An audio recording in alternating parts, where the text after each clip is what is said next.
es un animal que se utiliza muchísimo en ciencia, es el más utilizado, porque tiene un genoma que se puede modificar muy fácilmente.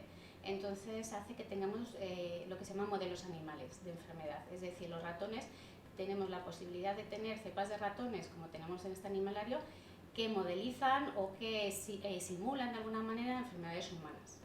Estos ratones son muy útiles para la ciencia porque nos permiten investigar cómo se desarrolla la enfermedad en humanos y también nos sirve para el estudio de tratamientos. En investigación animal o experimentación animal, una cosa muy importante es que estamos sometidos a una regulación muy estricta. Esto es debido a que desde los años 70 ha habido mucha preocupación a nivel social por el bienestar de los animales, porque no se utilizan animales en experimentación. Entonces yo creo que es muy importante que la sociedad entienda que estamos sometidos a una legislación europea bastante estricta y también una legislación española que nos aplica, y que todos los proyectos que se realizan con animales pasan por lo menos el filtro de 2 comités de ética. Los comités de ética están formados por personas expertas que trabajan en experimentación animal y de alguna manera se hace un balance sobre el beneficio que va a tener el ser humano con el proyecto que se va a realizar versus el sufrimiento que va a poder sufrir el animal. Y siempre tiene que haber un equilibrio. Es decir, tiene que haber un beneficio para el ser humano, pero no se puede hacer cualquier cosa en los animales. Por eso los centros como este, pues estamos muy dotados de personal competente, de personal que estamos muy formado en este área, que tenemos mucha experiencia. Estamos obligados a tener un responsable de bienestar animal, por ejemplo. Suelen ser veterinarios, en este caso nosotros somos veterinarios, y se encarga de valorar todos los días a los animales y de ver que su estado de bienestar es adecuado. Y luego tenemos también un veterinario, que en este caso soy yo, que se encarga de la sanidad. Es decir, cuando se detecta cualquier alteración o desviación del bienestar, tenemos el responsable de bienestar animal que tiene que establecer unas medidas correctoras para que el animal alcance su bienestar adecuado, un bienestar fisiológico o un bienestar etológico de comportamiento. Y también tenemos que cuando se detecta que hay una desviación de la salud, o sea, el animal está enfermo, es el veterinario el que decide qué pasa con el animal, si se le trata o si el sufrimiento que está teniendo es innecesario y se tiene que sacrificar. Y estos 2 expertos son independientes del investigador, es decir, ellos al final deciden lo que se tiene que realizar con el animal a pesar de que el investigador esté o no esté de acuerdo. A lo mejor es un animal fundamental para el proyecto, entonces bueno, se suele negociar, pero negocias hasta cierto punto. Quiero decir, este animal está sufriendo, lo que se tiene que evitar en cualquier modo es el sufrimiento innecesario del animal. Se dice así en la ley, ¿no? Tienes que evitar el sufrimiento innecesario. Hay algunos proyectos que implican sufrimiento del animal y es necesario porque sí ya está justificado en el proyecto. Es decir, el objetivo del proyecto puede ser: voy a probar un fármaco y voy a ver si es tóxico la dosis que estoy poniendo, y para eso tengo que ver si le pongo una dosis muy alta, si es tóxica. ¿Por qué? Porque luego me interesa pasarlo a humanos y tengo que saber si esta dosis es tóxica. Entonces a lo mejor el animal sufre y tienes que permitir que llegue a cierto sufrimiento, pero desde luego no vas a permitir que se muera, ¿sabes? Hasta el momento que se muera. Bueno, pues cuando veas que ya la situación es irreversible, pues se determina que ahí se acaba.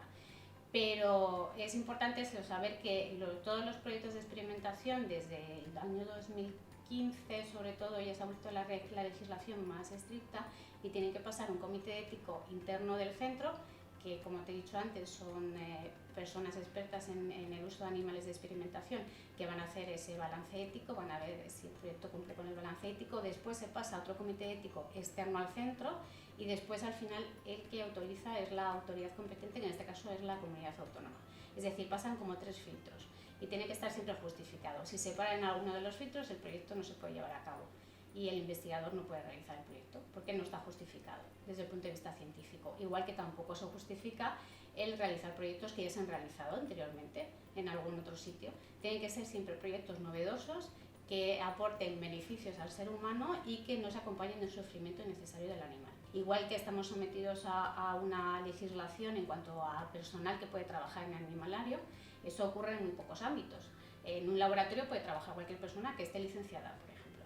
Aquí no, tú tienes que estar licenciado, pero además tienes unos cursos muy específicos, incluso algunos un máster, los niveles ya más altos. El responsable de bienestar animal, por ejemplo, tiene que haber hecho un máster de bienestar animal, es decir, haber estudiado específicamente cómo se trabaja con animales. Hay como distintas categorías para trabajar, y hay algunos que están autorizados pues, para realizar el cuidado básico de los animales, cambio de cama, cambio de agua, de valorar al animal así a grandes rasgos. Luego hay algunos otros que están autorizados pues, para pinchar el animal, para sacarle sangre, para este tipo de cosas, es decir, para hacer lo que se llama procedimientos, ¿no? Que ya puede suponer pues una alteración del bienestar, pues pincharle, sacarle sangre, todas estas cosas, y luego está el responsable de bienestar animal, que tiene que haber estudiado más, y después el veterinario, que te exigen pues ser veterinario. Es decir, hay distintos niveles y todos tienen que estar justificados. Es decir, no porque yo sea veterinario ya puedo trabajar en un animalario, sino que soy veterinario, pero tienes que hacerte un máster o bien tienes que justificar al órgano competente, a la comunidad autónoma, que llevas varios años trabajando en un animalario y que tienes experiencia suficiente en animales de experimentación. Trimestralmente se toman controles sanitarios a los animales, se les toma muestras de heces, de piel, un poquito de sangre, una gotita de sangre y se mira que estén completamente sanos. Esto lo hacemos cada 3 meses, entonces ¿qué hacemos? En cada sala tenemos el que se llama, un animal que se llama centinela, centinela por rack o por estantería. Se mete un animal al que en vez de ponerle pues, comida limpia, agua limpia, se le pone comida que ha sido mordisqueada por otros animales de otras cubetas, agua en la que han bebido otros animales y se le cambia el lecho es la viruta y el nido, y se le ponen nidos que han usado otros animales. Entonces, ¿qué pasa? Se le deja, a mí me gusta dejarlos bastante tiempo, ¿no? Se recomiendan entre mínimo 6-10 semanas, los utilizamos durante meses. Los animales se les deja y se les va cambiando así semanalmente, de modo que entran en contacto con otros microorganismos que hay en la sala. Es decir, que los animales están muy, muy controlados.